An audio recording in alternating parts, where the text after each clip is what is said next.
Kevin, good to see you.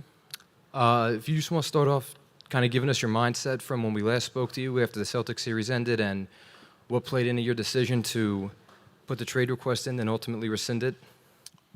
Well, there was a lot of uncertainty around our team last year. I committed to this organization for 4 years last summer with the idea that we was going to play with that group that we kind of went on that little run with the second round with. I felt like another year of that, us being healthy. We were building something towards the future, So then as the season went on, I have, you seen what happened with our season. Guys in and out the lineup, injuries, just a lot of uncertainty, which built some doubt in my mind about the next 4 years of my career. I'm getting older, and I want to be in a place that's stable and trying to build a championship culture. So I had some doubts about that. And I voiced them to Joe, and we moved forward from there. But, in my mind, I did like what we did, what Sean put together this summer with the team. And I knew that with all the adversity that we hit and a lot of failures that we hit as a team last year, guys are going to be working to get better and be better, and I had to try to not make that a trend. So, in the back of my mind, that was still there. And I had conversations with Steve and Joe, Claire, and Sean. And, we came to a mutual agreement that we should keep moving forward. Hey, Kevin. Twofold. What did Joe say that kind of put your mind at ease or convinced you that you guys were headed in the right direction? And did you feel the need to kind of air things out with Steve and Sean specifically to make sure that they knew that you're actually behind them? Yeah, they know me. They understood where I was coming from.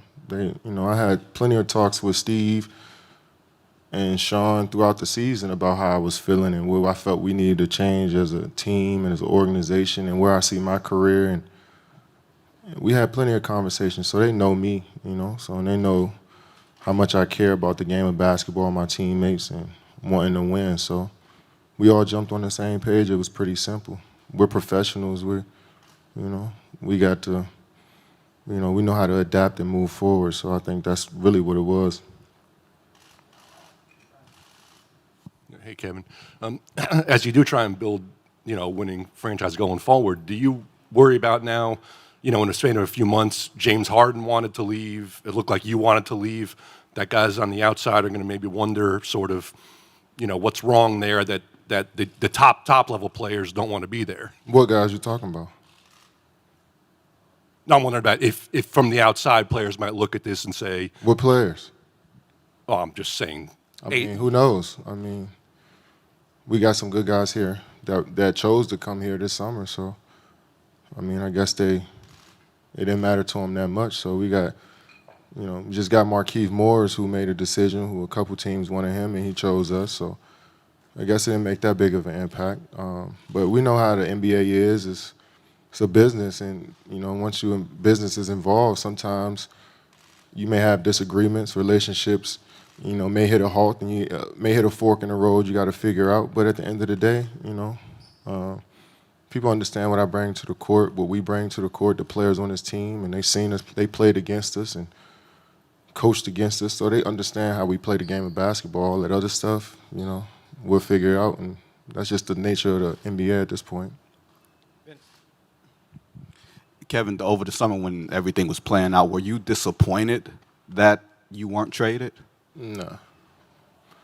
Not disappointed. I'm not disappointed. I'm doing what I love to do, first off. So if I'm looking at it from that lens, no, I'm not disappointed, I felt like either option, coming here, still had a great team. But no, I wasn't disappointed. I still love to play. I knew that wasn't going to be affected, Regardless of what happened in the summer, I was not going to let it affect the work that needs to be put out on the court when it's time. So, that's what I lean on, just having fun playing ball, and I knew that's one thing that wasn't going to stop regardless.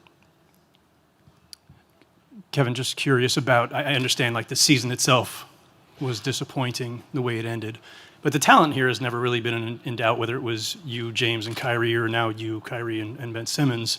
So what was missing that raised so much doubt in your mind about your future here? And how was any part of that Kyrie's contract situation? Not at all. I mean, I heard that talks about me not being,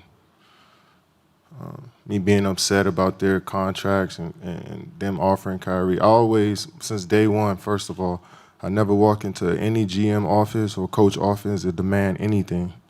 Tell them to sign anybody or run a play for me, or I come in and do my job as a player, which is to be coachable, work as hard as I can, and be available. So a lot of people got that in their minds, is that I control everything here with the Nets, and I only control my job, and my job is to be a player.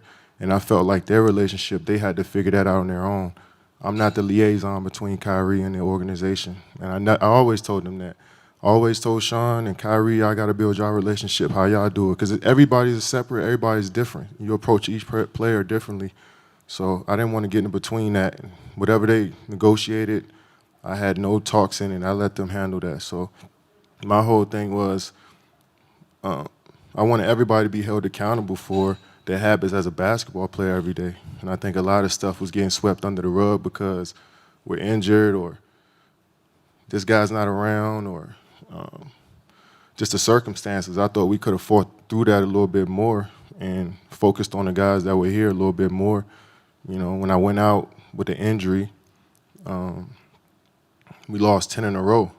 And I'm like, we shouldn't be losing some of these games that we lost, regardless of who on the floor. So I was more so worried about how we're approaching every day as a basketball team. And I felt like we could have fought through a lot of the stuff that I felt that held us back.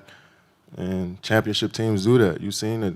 Steph Curry and the Warriors, he was injured going into the playoffs. Their team still, you know, fought and won games. Luka, he was hurt. Their team still fought and won games. And I felt like we had enough talent to do that. And that's what was, rose some doubt up in my mind, is that when adversity hit, can we keep pushing through it? And I've been on championship teams. I've been on teams that have been right at the brink of winning the championship. And they did those things. So I want to be a part of a group that did that. Winning and losing, I can take all of that. I've been in the league for a long time. So it's not more so about just the result. It's like how we get to that point. And I wasn't feeling how we was getting to that point. And I didn't want it to affect the game, so I waited to the off season to, tell people how I felt. What's up, Kevin?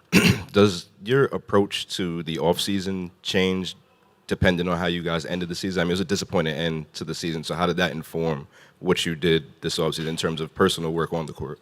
I mean, everything matters. Oh, you talking about personal? Oh, nothing changed. I mean, you still work on all parts of my game. I mean, I've been at it for a while, so I figured I know what works out there for me. So this mainly each summer it's about who I'm gonna get in the gym with. You know, if I'm gonna be around high-level talent all the time, or I'm gonna be around college guys, or so I wanted to be around the best of the best players, and I've been like that the last 10 years of my career. That's why I moved to Los Angeles, because I want to be around most of the best NBA players are there. So I work on my every aspect of my game, but I want to be amongst the best in the world, when they in their environment, in their element as well, outside the NBA. So it's only good for my development if I do that. Kevin, I got a couple for you. First, are you surprised you're still here? No.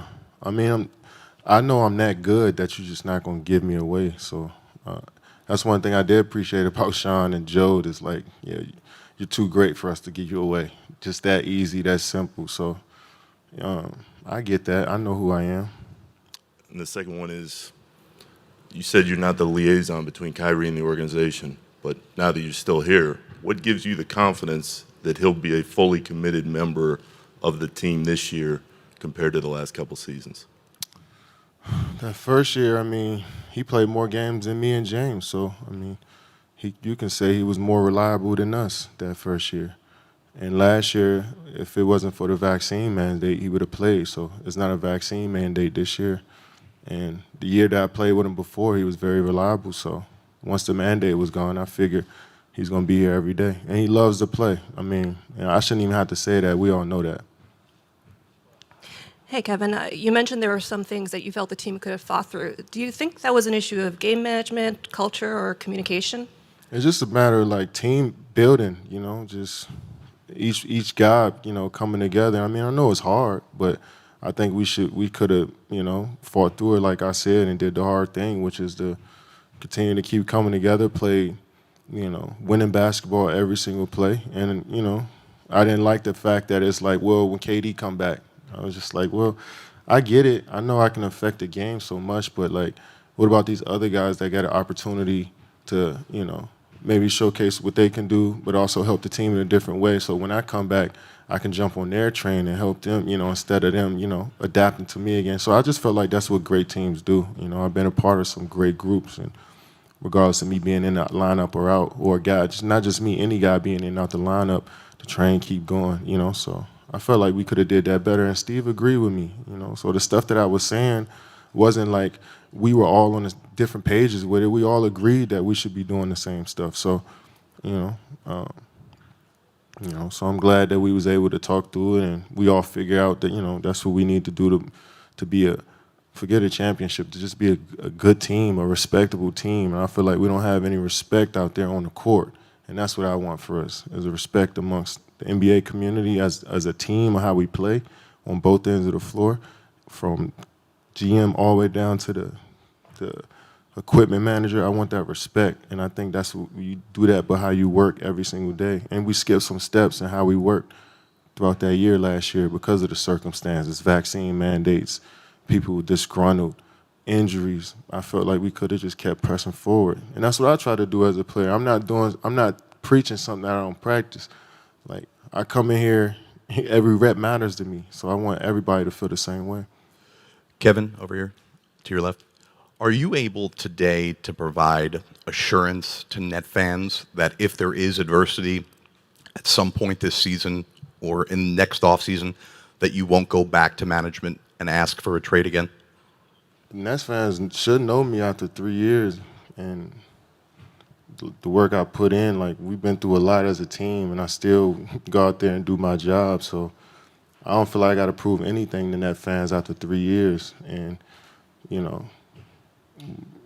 I'm committed to moving forward with this team. So if they got doubts, then I can't control that. That's on you. But you seen me, you know what I do, you know how much I care about playing, and you know how much I care about my teammates and this organization by what I've shown these last 3 years. So, I just keep being me every day. And some people gonna like it, some people not gonna like it, but they may come around to it. I mean, it is what it is.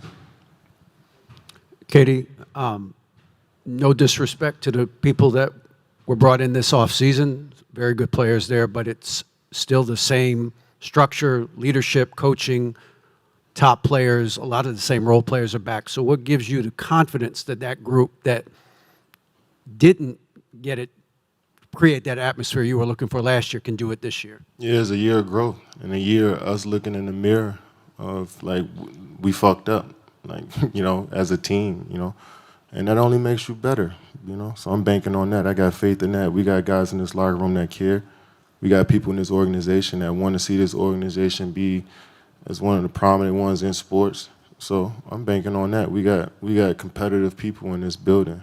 So yeah, I got faith that moving forward that we all want the same things, especially after, a summer of us, basically having a standoff. That's only going to make us better and make us more competitive and want to go out there and show what we can do. Thank you, Kevin.